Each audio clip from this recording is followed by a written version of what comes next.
আজ আমরা প্লান্ট ব্রিডিংয়ের একটা গুরুত্বপূর্ণ মেথড নিয়ে আলোচনা করব, সেটা হলো সিলেকশন মেথড।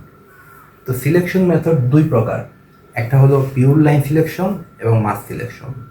সিলেকশন বলতে আমরা আসলে কি বুঝি? সিলেকশন বলতে বোঝানো হয় যে একজন ব্রিডার যখন সবচেয়ে ভালো ভালো বৈশিষ্ট্য সম্পন্ন ক্রপ প্ল্যান্টগুলোকে বাছাই করেন এবং এই বাছাই প্রক্রিয়ার মাধ্যমে যখন একটা ভালো ভ্যারাইটি ডেভেলপ করেন, তখন আমরা তাকে বলি সিলেকশন। সিলেকশনের ক্ষেত্রে আমরা আজকে পিওর লাইন সিলেকশন নিয়ে আলোচনা করব। প্রথমে আমরা জানবো লাইন কি। লাইন হলো এ গ্রুপ অফ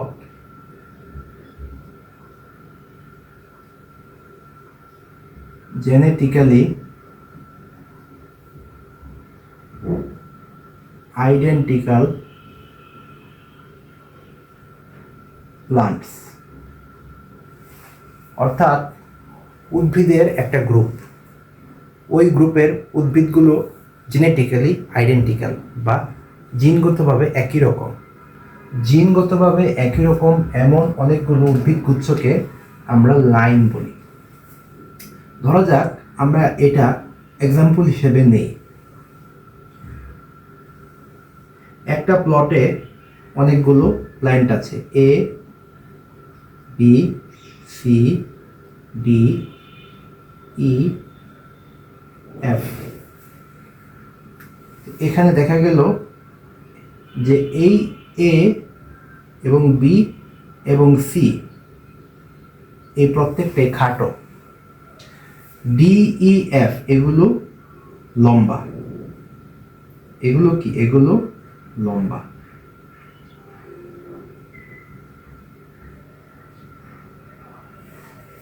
তাহলে আমার প্রশ্ন হলো যে এখানে কয়টা লাইন আছে? তো প্রথম এ বি সি, এ বি সি জেনেটিক্যালি আইডেন্টিক্যাল এরকম জিনোটাইপ যদি আমি দেখি তাহলে দেখা যাচ্ছে তাহলে তিনটার জিনোটাইপই একই রকম, তাহলে এটা একটা লাইন হলো। এই ক্ষেত্রে ডিই এটা আরেকটা লাইন হলো। তাহলে এখানে আমরা কয়টা লাইন পেলাম? দুইটা লাইন পেলাম। এখন আরেকটা শব্দ আসছে পিওর লাইন। পিওর লাইন কি? তো পিওর লাইন বোঝার আগে আমাদের জানতে হবে যে পিওর লাইন কোথায় পাওয়া যায়। পিওর লাইন পাওয়া যায় সেলফ পলিনেটেড ক্রপের মধ্যে, অর্থাৎ সেলফ পলিনেটেড ক্রপ দিয়ে যদি আমরা ব্রিডিং করি তাহলে সেখানেই পিওর লাইন পাওয়া সম্ভব। তাহলে পিওর লাইন কি? progeny of a single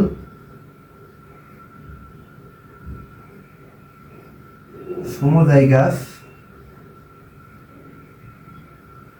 self-pollinated crop species, অর্থাৎ সেলফ পলিনেটেড ক্রপ স্পিসিস যেগুলোর প্রোজেনি সিঙ্গেল হোমোজাইগাস হয় সেগুলোই পিওর লাইন। সিঙ্গেল হোমোজাইগাস মানে কি? যে এরকম হয় টি টি টি টি, অর্থাৎ সিঙ্গেল এবং হোমোজাইগাস। এটা সিঙ্গেল এবং হোমোজাইগাস যদি এরকম বৈশিষ্ট্য সম্পন্ন হয় তখন আমরা তাকে বলি পিওর লাইন। তো এইখানে দেখেন পিওর লাইন কয়টা পিওর লাইন আছে?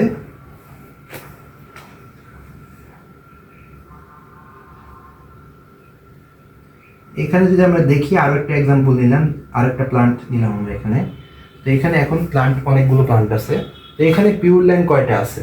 এই একটা পিওর লাইন, এইখানে আরেকটা পিওর লাইন আছে, কিন্তু এই লাইনটা দেখেন, এই লাইনটা কিন্তু পিওর না। কেন? কারণ এগুলো সিঙ্গেল হোমোজাইগাস না।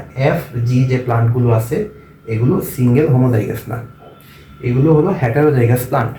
তো হেটারোজাইগাস হওয়ার কারণে এই ধরনের লাইন কি পিওর হয় না, অর্থাৎ এফ জিতে আমরা যে জিনোটাইপটা পেয়েছি এটা হেটারোজাইগাস এবং এটা কিন্তু পিওর লাইন না। তাহলে এইগুলো পিওর লাইন, এগুলোর মধ্যে আমরা কি দুইটা পিওর লাইন পেয়েছি, বাট এখানে আমরা কোনো কি ভালো পিওর লাইন পাই নাই। তো এই যে এইরকম অবস্থায় থাকে, যখন এই হেটারোজাইগোসিটি থাকে তখন এইখান থেকে এই প্লান্টগুলো নিয়ে যদি আমরা কাজ করি, এই প্লান্টগুলোতে যদি আমরা ব্রিডিং সম্পন্ন করি তাহলে এখান থেকেও আমরা ভবিষ্যতে পিওর লাইন পেতে পারি। আমরা যে লোকাল ভ্যারাইটিগুলো ব্যবহার করি, এই লোকাল ভ্যারাইটিগুলোর মধ্যে একটা বৈশিষ্ট্য থাকে যে তাদের জিনগত বৈচিত্র্য বা জেনেটিক ডাইভার্সিটি অনেক বেশি থাকে। তো সেটা ভালো, কিন্তু লোকাল ভ্যারাইটিতে যে সমস্যাটা থাকে সেটা হলো যে এটার ইল্ড কম থাকে। লোকাল ভ্যারাইটির ইল্ড কম থাকার পাশাপাশি কিছু কিছু আনডিজায়ারেবল ক্যারেক্টারও থাকতে পারে, যেমন টেস্ট। অনেক সময় টেস্ট ভালো হয় না, যেমন তারপর হচ্ছে অনেক সময় অনেক কোয়ালিটিও অনেক সময় ভালো হয় না, যেমন সাইজ, ফ্রুটের সাইজ ছোটো হইতে পারে। তো এরকম কিছু কিছু আনডিজায়ারেবল ট্রেট থাকে। তো আমরা পিওর লাইন সিলেকশনের মাধ্যমে ওই ধরনের লোকাল ভ্যারাইটিগুলোকে ডেভেলপ করার চেষ্টা করি। আমাদের মূল উদ্দেশ্য থাকে সেখানে ইল্ড বাড়ানো বা যে সাইজ অ্যান্ড শেপ বাড়ানো বা কোয়ালিটি সামান্য আরেকটু বাড়ানো। তো যে লোকাল ভ্যারাইটিগুলো থাকে সাধারণত ওগুলো হেটেরোজাইগাসিটি বেশি থাকে, জিন ডাইভার্সিটি তাদের বেশি থাকে, অনেক জিন থাকে। তো এরকম ধরুন আমরা ওই লোকাল ভ্যারাইটিগুলো নেই। সাপোজ এখানে যে লোকাল ভ্যারাইটিগুলো নিছি সেটা জিনোটাইপ হচ্ছে এটা একটা জিনোটাইপ। তো পিওর লাইন সিলেকশনে আসলে কি হয়, পিওর লাইন সিলেকশনে বিভিন্ন জেনারেশনে জিনোটাইপগুলো পরিবর্তন হয়। তো দেখা যায় কি যে ফার্স্ট জেনারেশনে যেটা আমরা করি যে আস্তে আস্তে যে প্রথম জেনারেশনে আমরা যে প্লান্টগুলো পাই বা প্রোজেনি পাই সেগুলোর ক্ষেত্রে কিছুটা হোমোজাইগাস চরিত্র পাওয়া যায়। দেখা যাচ্ছে যে 25-50% আর কি হোমোজাইগাস চরিত্র পাওয়া যায়, সিঙ্গেল হোমোজাইগাস চরিত্র। তারপরে আমরা প্রত্যেক জেনারেশন যখন অগ্রসর হই, প্রতি জেনারেশনে একবার করে যখন অগ্রসর হলে দেখা যায় যে আস্তে আস্তে এদের মধ্যে হোমোজাইগোসিটি বাড়তে থাকে এবং হেটেরোজাইগোসিটি কমতে থাকে। যেমন এখানে প্রথমে হেটেরোজাইগোসিটি ছিল 50%, তারপরে জেনারেশনে 25%, তারপরে জেনারেশনে 12.5%, তারপরে জেনারেশনে হেটেরোজাইগোসিটি 6.25%। তার মানে কি হেটেরোজাইগোসিটি কমতেছে। অপরপক্ষে দেখেন হোমোজাইগোসিটি আস্তে আস্তে বাড়তেছে। 25% ছিল এবং এট দ্য ফাইনাল মোমেন্ট এটা কিন্তু 46% হয়েছে। তার মানে এই পিওর লাইন সিলেকশন করার ক্ষেত্রে প্রতি বছর মানে প্রতি প্রজেনিতে হেটেরোজাইগোসিটি কমে এবং হোমোজাইগোসিটি বাড়ে। এই জন্য দীর্ঘ সময় যাবৎ যখন এই ব্রিডিংটা করা হয় তখন একটা পর্যায়ে গেলে হেটেরোজাইগোসিটি একদম কমে যায় এবং আমরা সিঙ্গেল হোমোজাইগাস লাইন পাই। এটাই মূলত পিওর লাইনের টেকনিক। এই টেকনিক ব্যবহার করে আমরা উন্নত যে লোকাল ভ্যারাইটির থেকে উন্নত ধরনের ভ্যারাইটি তৈরি করতে পারি। তবে পিওর লাইন সিলেকশনের একটা সমস্যা হলো কি যে এখানে জেনেটিক ডাইভার্সিটি কমে যায়, এখানে অনেক গুরুত্বপূর্ণ জিন বাদ পড়ে। দেখা যায় মূলত ইল্ড বাড়ানোর জন্য আমরা এই কাজ করে থাকি, কিন্তু ইল্ড বাড়াইতে গিয়ে অনেকগুলো গুরুত্বপূর্ণ জিন এখান থেকে বাদ পড়ে যায়। যেমন ধরেন ধানের ক্ষেত্রে আমরা ধানের লোকাল ভ্যারাইটি থেকে যখন ইল্ড বাড়াইতে যাব তখন দেখা যাবে ইল্ড ঠিকই বাড়বে, কিন্তু অন্যান্য যে কোয়ালিটি সেগুলো কমে যাবে। যেমন তাদের টেস্ট, তাদের সুগন্ধ এগুলো কমে যেতে পারে, রোগ প্রতিরোধ ক্ষমতা এটা কমে যেতে পারে। তো এগুলো হতে পারে পিওর লাইন সিলেকশনের ক্ষেত্রে। এটা একটা ডিসঅ্যাডভান্টেজ পিওর লাইন সিলেকশনের। পিওর লাইন সিলেকশন করার ক্ষেত্রে আমরা যে লোকাল ভ্যারাইটিটা নিব সেটা অবশ্যই সেলফ পলিনেটেড ক্রপ হবে। তাহলে আমরা ধরে নিই আমরা একটা গমের জাত এক্স, মনে করি গমের একটা লোকাল জাত এক্স, আমরা এটার পিওর লাইন সিলেকশন করে এটার উন্নয়ন করব। তো জাত উন্নয়ন করার ক্ষেত্রে আমরা প্রথমে যেটা করব ফার্স্টে আমরা যেটা করব যে ফার্স্ট ইয়ারে আমরা একটা প্লট নিব। এই প্লটের মধ্যে আমরা গমের বীজ বপন করব। গমের বীজ বপন করলে আমরা এখান থেকে অনেকগুলো গমের বীজ বপন করব। এরপর এইখান থেকে সবচেয়ে ভালো পারফর্ম করছে যে প্ল্যান্টগুলো সেগুলো বাছাই করব। তো এই ক্ষেত্রে অবশ্যই মিনিমাম 1000 প্লান্ট বাছাই করতে হবে। তো এখান থেকে আমরা ভালো পারফর্ম করা প্লান্টগুলোকে বাছাই করলাম। তো সেই ক্ষেত্রে কি করব যে প্লান্ট যেগুলো থাকবে এই প্লান্টগুলোর সিড সংগ্রহ করতে হবে। তো আমরা এই যে প্লান্ট আছে এটার কি সেলফ পলিনেটেড ক্রপ, এই ক্রপের আমরা ইয়ার থেকে বীজ সংগ্রহ করব। তো প্রত্যেকটা গাছ থেকে আমরা পৃথক পৃথকভাবে সিড কালেক্ট করব।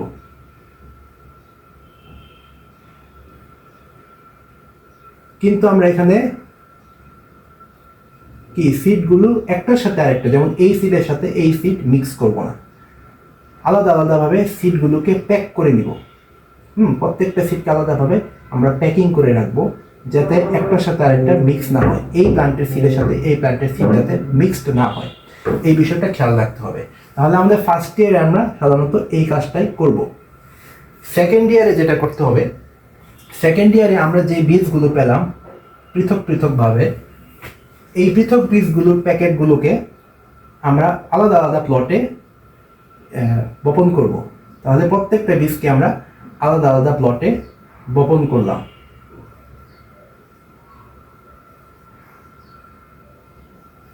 তাহলে এই সিডগুলোকে দেখেন প্রত্যেকটাকে আমরা আলাদা আলাদা প্লটে বপন করব। এটা করব কোথায়? সেকেন্ড ইয়ারে। তো দ্বিতীয় বছরে গিয়ে আমরা জাস্ট বীজ বপন করে দেব। বীজ বপন করে দিয়ে আমরা এখানে লাইনগুলো দেখব যে কোনটা পিওর লাইনের মতো, অর্থাৎ সিঙ্গেল হোমোজাইগাস লাইন কোনটা, আমরা সেটা এখান থেকে বাছাই করব। তো যেগুলো লাইন সিঙ্গেল হোমোজাইগাস চরিত্র কম থাকবে, হেটারোজাইগোসিটি বেশি থাকবে, ওই ধরনের লাইনকে আমরা জাস্ট বাদ দিয়ে দিব। ওই ধরনের লাইন বাদ দিয়ে দিব, এটাকে বলে আনডিজাইরেবল লাইন। আর যে ডিজাইরেবল লাইন যেগুলো আছে, যেগুলো প্ল্যান্ট প্রায় দেখতে একই রকম, যেমন ম্যাচিউরিটি একই রকম, একই সময় ম্যাচিউর হয়েছে, এদের ইল্ড, প্রত্যেকটা প্ল্যান্টের ইল্ড প্রায় একই রকম, বা প্রত্যেকটা প্ল্যান্টের আদার্স যে ক্যারেক্টারিস্টিক্স আছে সেগুলো প্রায় একই রকম, ওই ধরনের লাইন, ওই ধরনের হোমোজাইগাস লাইনগুলোকে আমরা রাখবো। হোমোজাইগাস লাইন যদি না হয় সেটাকে আমরা বাদ দিব। তো এই বাছাই প্রক্রিয়াটাকে আমরা বলি প্রোজেনি টেস্ট।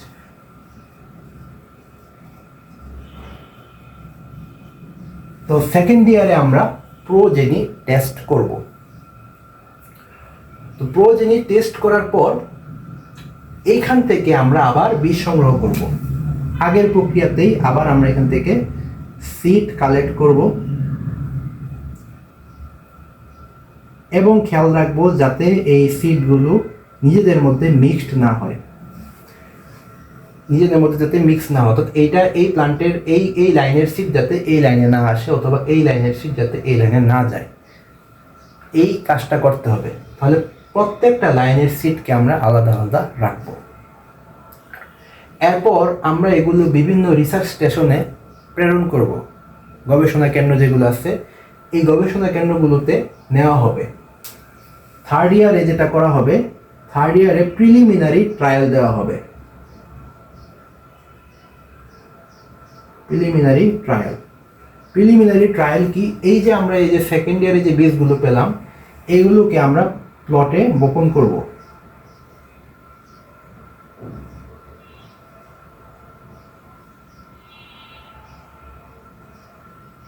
এগুলোকে আমরা প্লটে বপন করব, কোনো একটা রিসার্চ স্টেশনের প্লটে আমরা বীজগুলো বপন করব। বপন করার পর আমরা এদের পারফরমেন্স পরীক্ষা করব একটা চেক ভ্যারাইটির সাথে। আমরা এদের পারফরমেন্স পরীক্ষা করব। প্রত্যেকটা লাইনের পারফরমেন্স বা যে তাদের পারফরমেন্সটা, সেটা চেক ভ্যারাইটির সাথে টেস্ট করতে হবে। এখন চেক ভ্যারাইটি কি? চেক ভ্যারাইটি হচ্ছে ওই এলাকার বা ওই প্রতিষ্ঠানের মধ্যে থাকা সবচেয়ে ভালো ভ্যারাইটি। তো কোনো একটা এলাকার সবচেয়ে ভালো ভ্যারাইটি হচ্ছে চেক ভ্যারাইটি। ওই চেক ভ্যারাইটির তুলনায় আমাদের লাইনগুলো কেমন পারফর্ম করবে সেটা আমরা এখানে ক্যালকুলেট করব, হিসাব করলে দেখা যাবে যে সবগুলো লাইন হয়তো পারফর্ম করবে না, অল্প কয়েকটা লাইন ভালো পারফর্ম করবে। তো যেই লাইনগুলো ভালো পারফর্ম করে নাই, আমরা সেই লাইনগুলোকে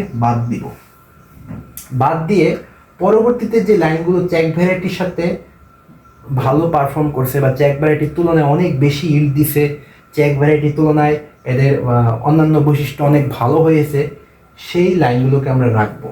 রেখে তাদের থেকে আবার আমরা সিড কালেক্ট করব। এই ক্ষেত্রেও খেয়াল রাখতে হবে যে প্রত্যেকটা লাইন থেকে সিড কালেক্ট করার পর আমরা এক লাইনের সিড আরেক লাইনের সাথে মিক্স করব না। তাহলে থার্ড ইয়ারে আমরা এইভাবে প্রিলিমিনারি ট্রায়াল দেওয়ার মাধ্যমে বীজ সংগ্রহ করব। থার্ড ইয়ারে বীজ সংগ্রহ করার পর আমরা এই বীজগুলোকে বাংলাদেশের বিভিন্ন জায়গায় প্রেরণ করব। তাহলে এই বীজগুলো বাংলাদেশের বিভিন্ন জায়গায় প্রেরণ করা হবে।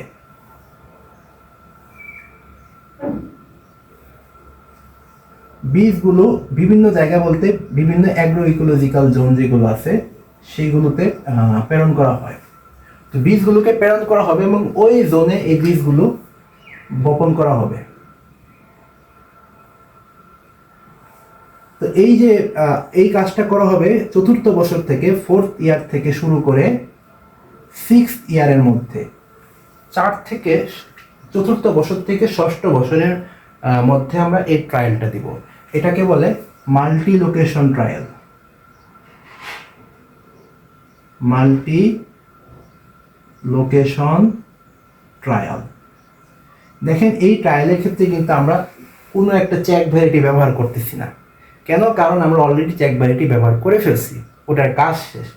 এখন এই মাল্টি লোকেশন, বিভিন্ন লোকেশনে কেন প্রেরণ করা হয়, এই সিডগুলোকে কেন বিভিন্ন লোকেশনে প্রেরণ করা হলো, এই জন্যই যে এই সিডগুলো থেকে যে প্লান্টগুলো তৈরি হবে এগুলো কতটা অ্যাডাপ্টেবল, বাংলাদেশের বিভিন্ন প্রান্তে তাদের অ্যাডাপ্টেবিলিটি কেমন, তারা আবহাওয়ার সাথে কেমন পারফর্ম করে, তারা বিভিন্ন রোগের বিরুদ্ধে বা পোকার আক্রমণের বিরুদ্ধে কেমন পারফর্ম করে সেটা চেক করা হয়। এবং সেটা চেক করার জন্য মাল্টি লোকেশন ট্রায়াল করা হয়। মাল্টি লোকেশন ট্রায়ালকে অনেকেই কোঅর্ডিনেটেড ভ্যারাইটাল ট্রায়ালও বলে থাকেন। এটাকে কোঅর্ডিনেট ভ্যারাইটাল ট্রায়ালও বলা হয়।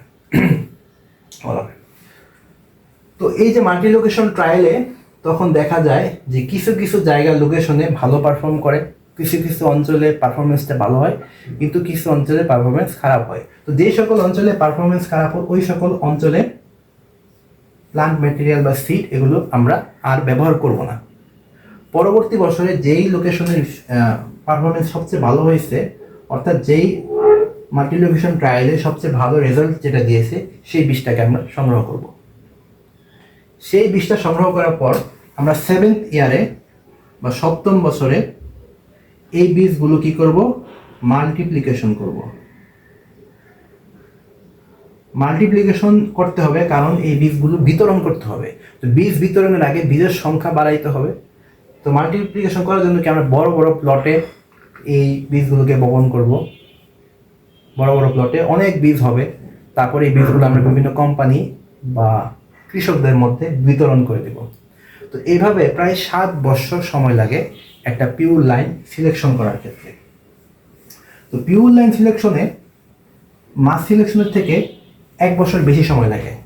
মাস সিলেকশনে সাধারণত 6 বছর সময় লাগে, কিন্তু পিওর লাইন সিলেকশনে প্রায় 7 বছর সময় লাগে। এর মেইন কারণটা হচ্ছে যে মাস সিলেকশনে আমরা সেকেন্ড ইয়ারে যে প্রোজেনি টেস্টটা করেছিলাম, মাস সিলেকশনে কিন্তু সে প্রোজেনি টেস্টটা করা হয় না।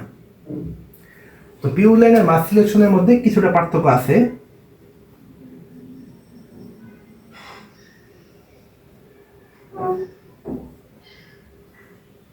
তো মাস সিলেকশন এবং পিওর লাইনের মধ্যে পার্থক্য কি? যে মাস সিলেকশন হচ্ছে সেলফ পলিনেটেড বা ক্রস পলিনেটেড যে উদ্ভিদ আছে তাদের ক্ষেত্রে করা যায়, সেলফ পলিনেটেড, ক্রস পলিনেটেড এই ধরনের উদ্ভিদের ক্ষেত্রে করা যায়। কিন্তু পিওর লাইন সিলেকশনটা করতে হয় শুধু সেলফ পলিনেটেড ক্রপের ক্ষেত্রে। এইখানে আমরা কি করি?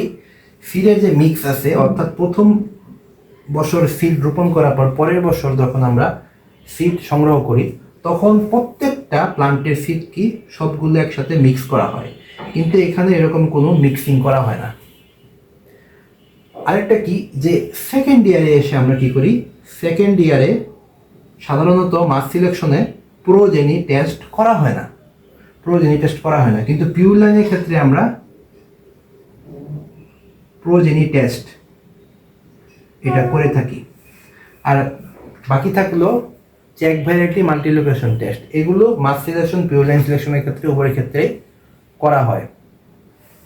তো এইগুলো হচ্ছে মানে মাস সিলেকশন আর পিওর লাইন সিলেকশনের মধ্যে কিছুটা পার্থক্য। তো মাস সিলেকশনের ক্ষেত্রে টাইমটা কতদিন লাগে, যে টাইম লাগে হচ্ছে 6 ইয়ারের মতো লাগে, আর পিওর লাইন সিলেকশনের ক্ষেত্রে 7 ইয়ার দরকার, প্রায় 7 বছর লাগে, আর এটাতে প্রায় 6 বছর লাগে। তো মাস সিলেকশন সবাই করতে পারে, মোটামুটি নর্মাল কৃষক যে সেও করতে পারবে, কিন্তু পিওর লাইন যে সিলেকশনটা এটা কিন্তু একজন ভালো ব্রিডারই করতে পারে। হ্যাঁ, এটার ক্ষেত্রে অনেক ভালো টেকনিক জানতে হয়। তো আজকে আমরা এই পর্যন্ত সমাপ্ত করলাম। আমরা জানলাম যে পিওর লাইন সিলেকশনের মাধ্যমে কিভাবে উন্নত জাত তৈরি করা হয়।